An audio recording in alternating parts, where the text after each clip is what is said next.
Hello dear students, welcome back to our YouTube channel De facto classes. Dear students, previous video में हम exercise 1.1 यानी कि topology of real number chapter first है जो उसके question number 5 तक complete कर चुके थे। उसके बाद जो नेक्स्ट हमारा है क्वेश्चन नंबर 6 वो कुछ इस टाइप से है। लेट ए कोई सेट है x जहाँ x बिलोंग करता है पॉजिटिव रेशनल नंबर से एंड जो x स्क्वायर है वो ग्रेटर देन होना चाहिए 2। प्रूव दैट हमें प्रूव करना है कि set a has no greatest lower bound in rational number q, यानी कि हमें प्रूव करना है कि इस सेट का कोई भी ग्रेटेस्ट लोअर बाउंड नहीं होगा, यानी कि इनफीमम नहीं होगा। तो उसके लिए देखिए यहाँ से तो सबसे पहले हम क्या मान लेते हैं, लेट के बी एनी रेशनल नंबर। हम मान लेते हैं के क्या है, कोई भी रेशनल नंबर है। हम ये साबित कर देंगे कि के किसी भी कंडीशन में इसका ग्रेटेस्ट लोअर बाउंड नहीं हो सकता। क्लियर। अब के की वैल्यू से लेकर के हमने क्या लिया है, कोई भी रेशनल नंबर लिया है तो कुछ केस बनते हैं भी।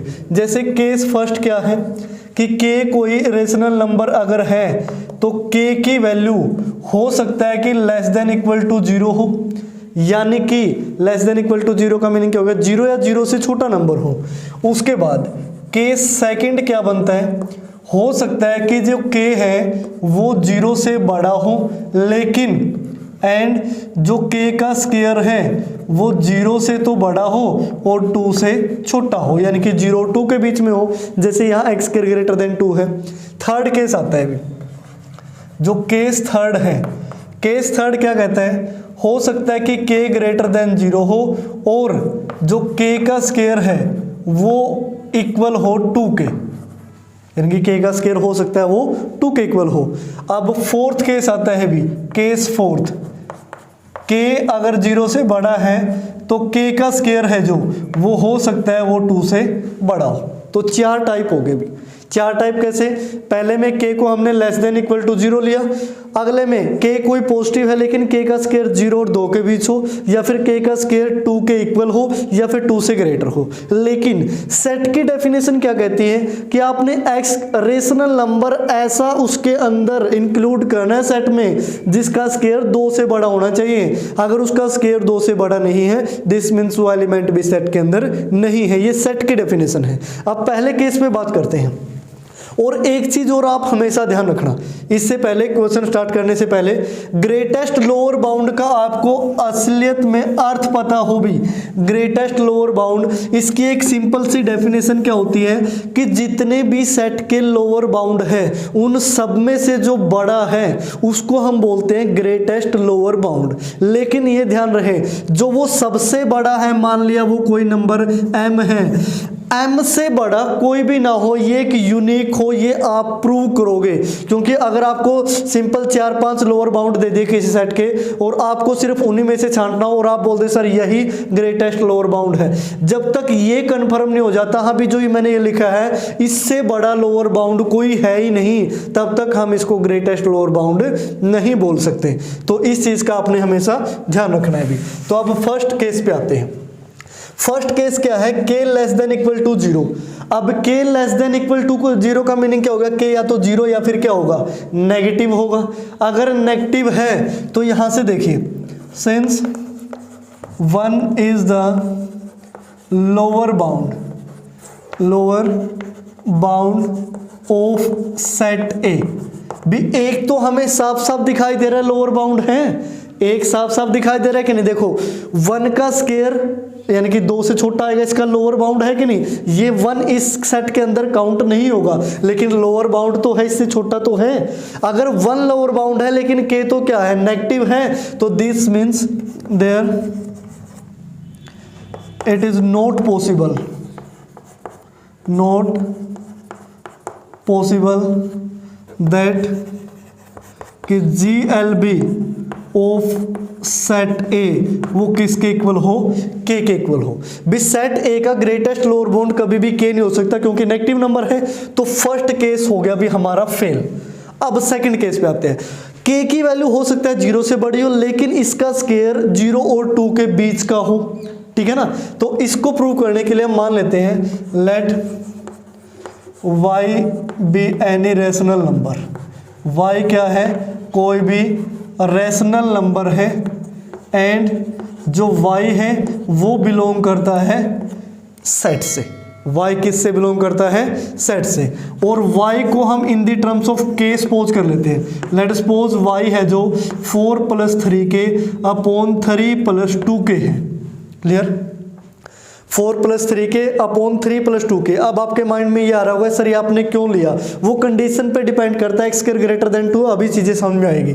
अगर आपसे बोला जाए कि भी y² - 2 की वैल्यू निकालो, तो आप लोग क्या करोगे, y की वैल्यू पुट कर दोगे 4 + 3k अपॉन 3 + 2k, और होल स्क्वायर है तो इसका भी होल स्क्वायर, इसका भी होल स्क्वायर और -2। अब इसकी वैल्यू निकालते हैं। इसकी वैल्यू जब आप निकालोगे तो एलसीएम आया 3 + 2k का होल स्क्वायर, यहाँ से होल स्क्वायर ओपन होगा, 4 का स्क्वायर 16, 3k का 9k स्क्वायर, और 2ab जब आप करोगे 2 × 4 8 × 3 24k आ जाएगा अभी। अब ये एलसीएम लिया है नेगेटिव, 2 की मल्टीप्लाई इसके स्क्वायर के साथ होगी, 3 का स्क्वायर 9 × 2 18 हो गया। उसके बाद 2k का स्क्वायर 4k स्क्वायर इंटू 2 करोगे तो माइनस का 8k स्क्वायर, प्लस का 2ab 2 × 2 4 × 3 12 और इंटू 2 24k, ये हो गया नेगेटिव भी। तो यहाँ से देखिए 24k positive negative cancel out, तो यहाँ से जो y² - 2 की वैल्यू बचती है 9k स्क्वायर - 8k स्क्वायर, तो k स्क्वायर बचा, 16 - 18 -2 बचा, और 3 + 2k का होल स्क्वायर। अब ध्यान से देखिए k² - 2 है। अभी हमने क्या लिया है इस कंडीशन के अंदर कि जो k² है वो लेस देन है 2 से, दिस मीन्स k² - 2 करोगे तो वो लेस देन क्या आएगा, 0 से, यानी कि k² में से अगर 2 घटा दे तो वो 0 से छोटा आ जाता है। 0 से छोटे आने का मीनिंग क्या होगा कि ये वैल्यू क्या है, नेगेटिव है भी, ये नेगेटिव है, नीचे क्या है होल स्क्वायर, ये अंदर वाला चाहे नेगेटिव हो पॉजिटिव हो कोई काम ही नहीं करना, पॉजिटिव ही रहना है भी ये, तो यानी कि कंप्लीट वैल्यू क्या आ गई, नेगेटिव। तो यहां से मैं आगे लिख देता हूं, इसका अर्थ क्या हुआ कि y² - 2 है वो लेस देन इक्वल टू क्या है, 0। तो इसका अर्थ हुआ कि y² क्या है, less than, adding to both side 2, यानी कि y का स्क्वायर लेस देन 2 है। इसका अर्थ ये हो गया अभी y का स्क्वायर लेस देन 2। इसका मीनिंग समझो, अगर कोई नंबर है y उसका स्क्वायर लेस देन 2 है, लेकिन सेट में हमने वो नंबर लेने हैं जिनका स्क्वायर 2 से बड़ा है, तो इसका मीनिंग क्या होगा, here y is the lower bound, यानी कि सेट के अंदर है नहीं लेकिन इसको लोअर बाउंड तो बोल सकते हैं क्योंकि 2 से छोटा आ रहा है y का स्क्वायर। अगर y लोअर बाउंड है तो अब हम y - k की वैल्यू निकालते हैं। तो y की वैल्यू क्या थी जो हमने कंसीडर की थी, 4 + 3k अपॉन 3 + 2k। इसमें से आप k को सब्ट्रैक्ट कर दोगे, जब आप k को सब्ट्रैक्ट करोगे तो एलसीएम आएगा 3 + 2k, यहाँ से 4 + 3k, अब k की मल्टीप्लाई होगी माइनस का 3k और माइनस में 2k स्क्वायर, ठीक है ना।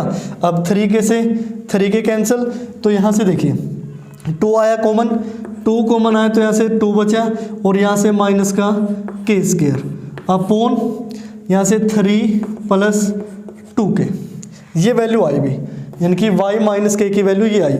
अब एक चीज़ ध्यान रखें, k² में से अगर 2 घटा दे तो वो नेगेटिव आता है, ये हम प्रूव कर चुके हैं, लेकिन अगर 2 - k² करें तो ये तो पॉजिटिव आएगा।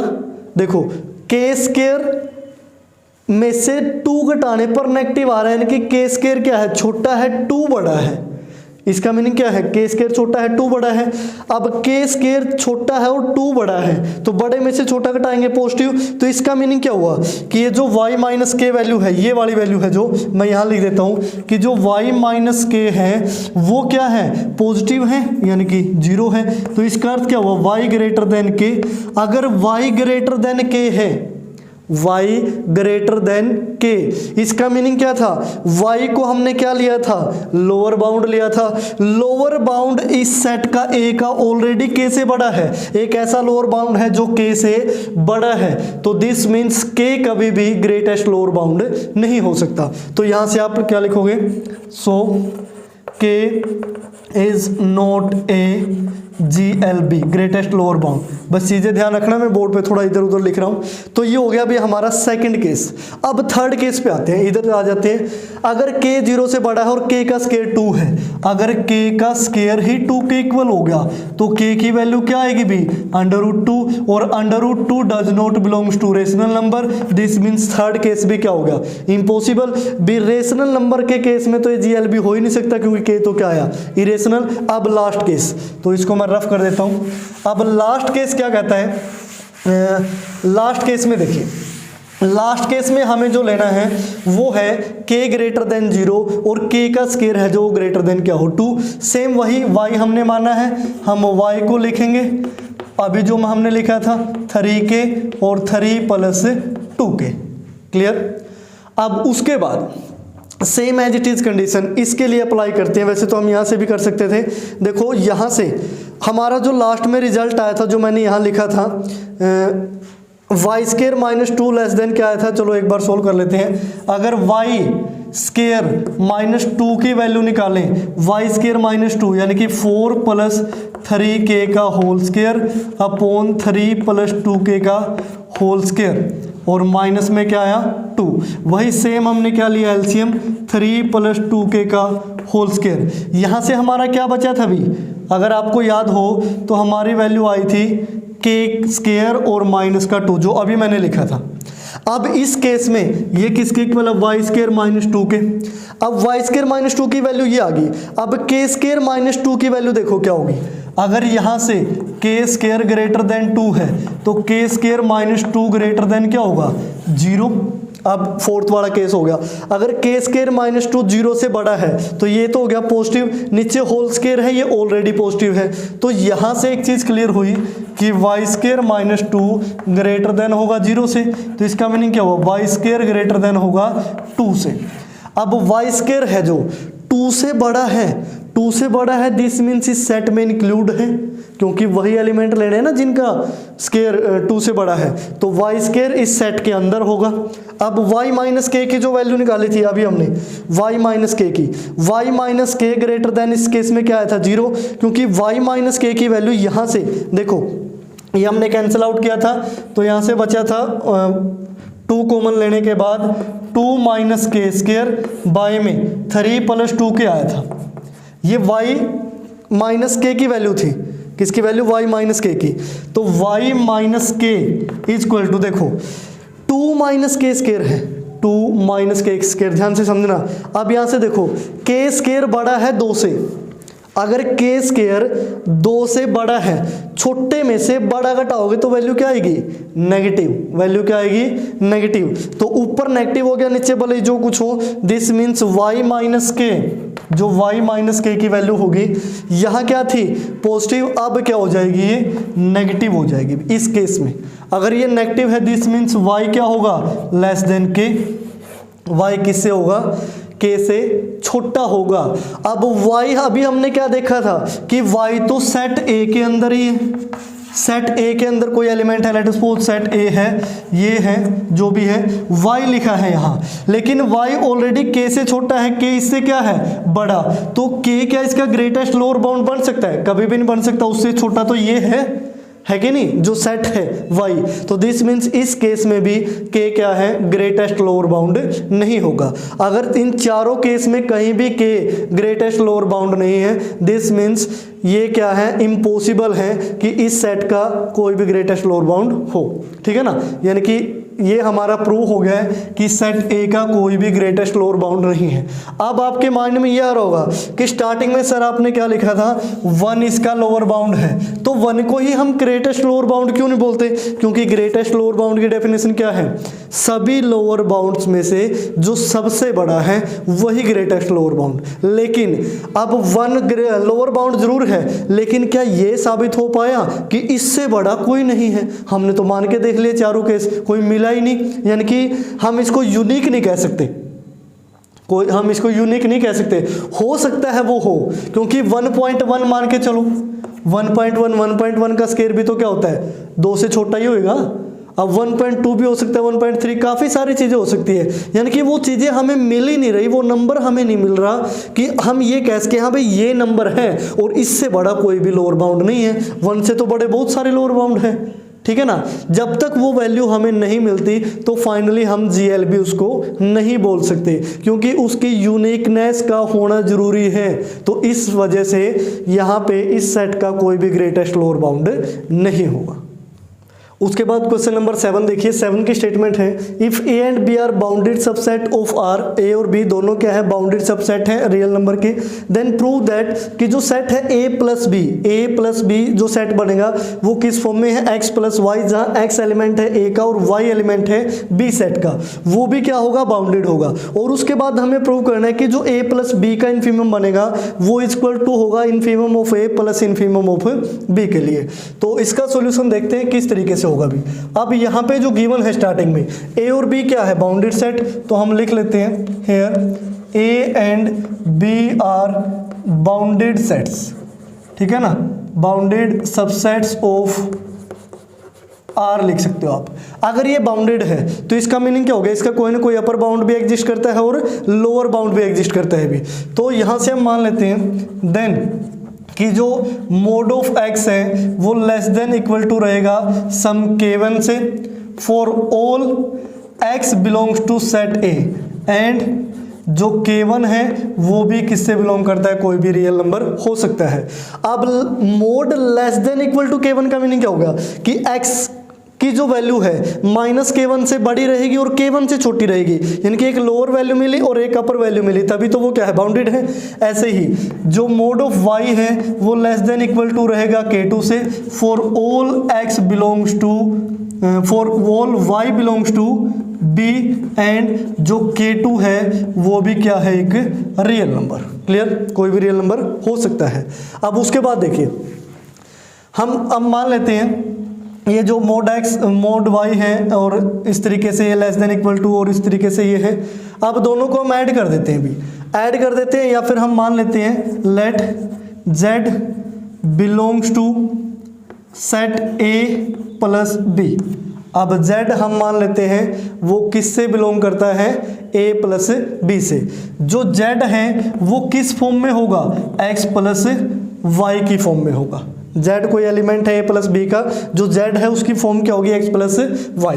अब यहाँ से टेकिंग मोड बोथ साइड, दोनों साइड मोड ले लेते हैं। अब इनइक्वालिटी के अंदर पढ़ा होगा कि जो z मोड है अब यहाँ से लेस देन इक्वल टू आ जाएगा, अगर हम मोड को अलग अलग से ले लेते हैं तो x का मोड और y का मोड ये हमेशा लेस देन इक्वल टू रहेगा, ठीक है ना। तो इस तरीके से तो अब यहाँ से देखिए less than equal to z mod की वैल्यू यहाँ से हम क्या पुट कर सकते हैं, k1 और प्लस k2।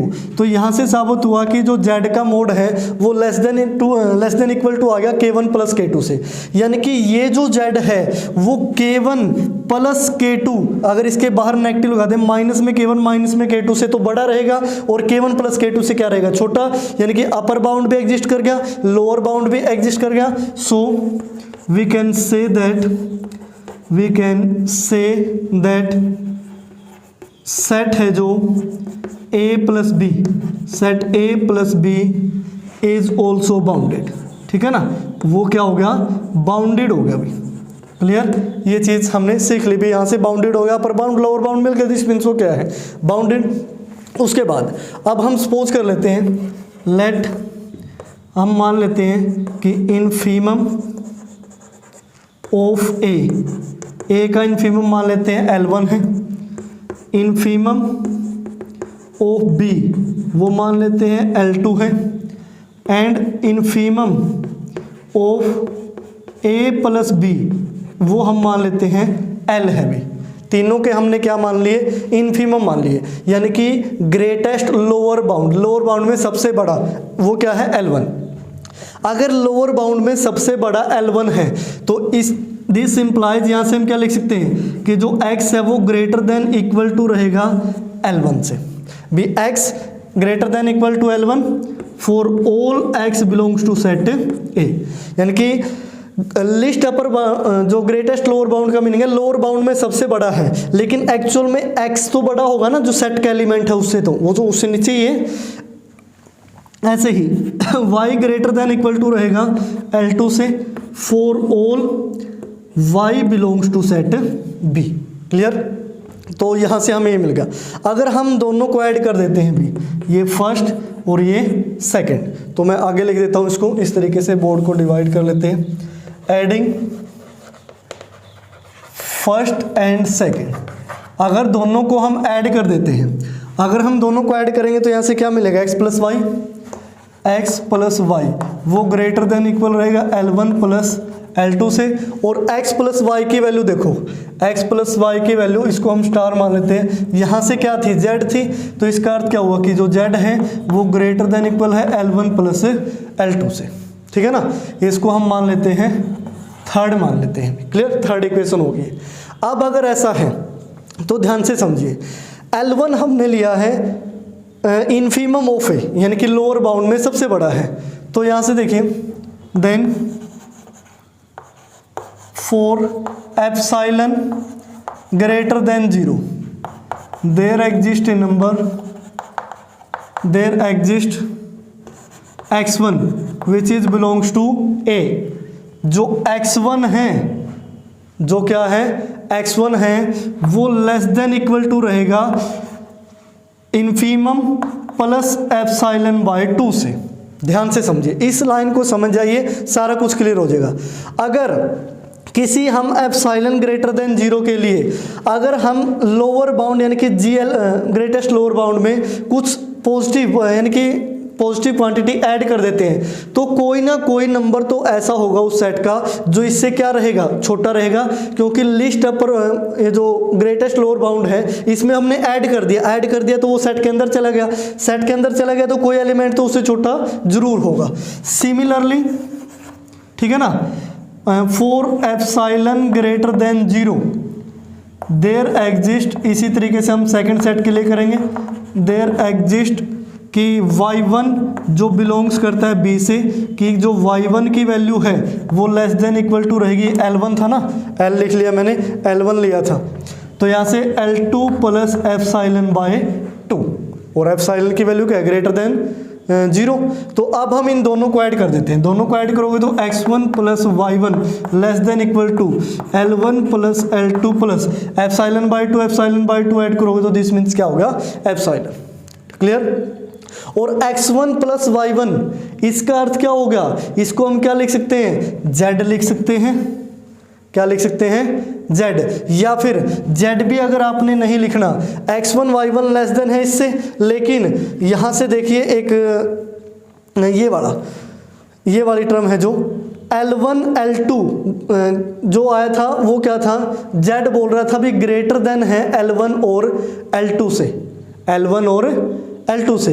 और x1 और y1 हमने दो यानी कि एलिमेंट लिए, x1 सेट A का और y1 क्या है, सेट B का एलिमेंट है। तो यहाँ से हम क्या लिख सकते हैं भी, जो ये वाली कंडीशन आई है, यहाँ से हम लिख सकते हैं कि जो L है, क्या है, L है जो, वो क्या होगा, L हमने क्या लिया था, देखो इन्फीमम लिया था सेट A प्लस B का। इन्फीमम का अर्थ क्या है, इन्फीमम का अर्थ है कि उस सेट में जो लोअर बाउंड बनेंगे उसमें सबसे बड़ा क्या होगा, L, तो वो सेट के एलिमेंट से तो जरूर क्या होगा, छोटा होगा, यानी कि L है जो वो लेस देन इक्वल टू रहेगा x1 प्लस y1 से, क्योंकि x1 for all x1 plus y1 belongs to set A plus B, क्योंकि जो इस फॉर्म में होगा वो A प्लस B सेट का एलिमेंट होगा। तो यहाँ से देखो L छोटा है इससे और ये छोटा है इससे, तो यहाँ से हम लिख सकते हैं L less than equal to x1 plus y1, और यहाँ से लिख सकते हैं less than L1 plus L2 plus epsilon. तो यहाँ से L less than equal to क्या आया, L1 plus L2 plus epsilon. तो यहाँ से एक चीज़ और लिख सकते हैं कि जो L है वो लेस देन इक्वल टू रहेगा L1 प्लस L2 से, क्योंकि एप्सिलॉन क्या थी, एक वेरी स्मॉल क्वांटिटी थी।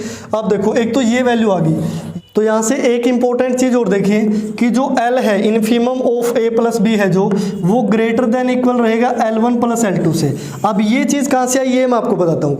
Z एक एलिमेंट था सेट A प्लस B का जो L1 L2 से बड़ा है, ठीक है ना। इसका अर्थ क्या हुआ कि यहाँ पे हेयर जो L1 plus L2 be the lower bound, ये क्या बनेगा, lower bound of set a plus b. तो ए प्लस बी का लोअर बाउंड ऑटोमेटिक बन गया, क्योंकि जेड एक ऐसा एलिमेंट है जो ग्रेटर देन इक्वल है L1 प्लस L2 से, यानी कि L1 L2 छोटी वैल्यू है जेड से, और जेड ए प्लस बी का एलिमेंट है, तो ये L1 प्लस L2 क्या हो गया, लोअर बाउंड हो गया। और L1 plus L2 lower bound है, लेकिन ग्रेटेस्ट लोअर बाउंड तो क्या है, L, तो L तो इन दोनों से क्या होगा, बड़ा, लेकिन यहाँ क्या बता रहा है, L less than equal to है L1 प्लस L2 से। एक तरफ बोल रहा है बड़ा है, एक तरफ बोल रहा है छोटा और इक्वल है, तो अगर हम इन दोनों कंडीशंस को प्लस कर दें तो यहाँ से हमें क्या मिलेगा कि L है जो वो इक्वल होगा L1 प्लस L2 के।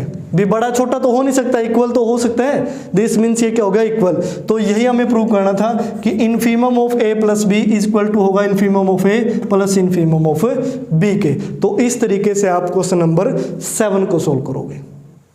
उसके बाद जो नेक्स्ट है क्वेश्चन नंबर 8, वो बिल्कुल सिंपल सा है डियर स्टूडेंट्स, वो आप खुद से ट्राई करोगे। नेक्स्ट है question number 9, so that supremum of minus a equal to होगा -1 into infimum of set a, जहाँ ए है सबसेट है रियल नंबर का। तो यहाँ से देखिए, तो हम इसके सॉल्यूशन में सपोज कर लेते हैं, let L be the infimum of A, यानी कि इनफीमम का मीनिंग क्या होगा, ग्रेटेस्ट लोअर बाउंड है ए का।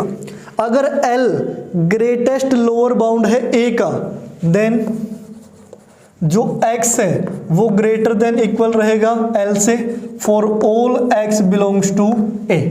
समझ में आई, यानी कि इस सेट का हर एक एलिमेंट इस इनफीमम से क्या होगा, बड़ा होगा। अब टेकिंग नेगेटिव बोथ साइड, तो दिस मीन्स -x। अब ये साइन चेंज हो जाता है। इनक्वालिटी में आपने देखा होगा जब हम दोनों साइड नेगेटिव से मल्टीप्लाई कर देते हैं तो साइन क्या हो जाता है, चेंज।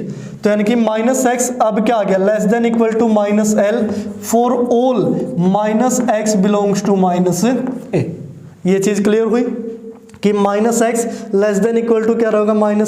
सेट किससे, -x किससे बिलोंग करेगा, -a से। अब इसका अर्थ क्या हुआ, अभी सारे के सारे एलिमेंट छोटे हैं -l से, so this means -l is the list, या फिर आप कह सकते हो upper bound of set -a, यानी कि सारे एलिमेंट अगर छोटे हो गए -l से तो -l क्या हो गया, अपर बाउंड हो गया। लेकिन लिस्ट अपर बाउंड नहीं कह सकते हम इसको। अब आगे देखिए, अब यहां से देखिए, for some epsilon greater than 0, for some epsilon greater than 0 there exist x1 such that जो x1 है वो क्या है, अब कोई एप्सिलॉन के लिए x1 जरूर ऐसा एग्जिस्ट करेगा जो L प्लस एप्सिलॉन से क्या होगा, छोटा। एक चीज ध्यान रखना, L हमारा क्या था, इनफीमम था। अगर L में कोई पॉजिटिव वैल्यू ऐड कर दी, क्या कोई ऐसा लोअर बाउंड है जो इससे लोअर बाउंड क्या था, यानी कि जो ग्रेटेस्ट लोअर बाउंड L था, तो L में अगर एप्सिलॉन जोड़ दिया तो ये जो L प्लस E है क्या कभी भी लोअर बाउंड बन पाएगा, नहीं। तो यहां से हम क्या लिखेंगे, कोई, तो इसका अर्थ क्या हुआ कि x1 उस सेट का कोई ऐसा एलिमेंट है जो छोटा होगा L प्लस E से, बिकॉज L प्लस ये जो E टाइप लिखा है मैंने epsilon is not a lower bound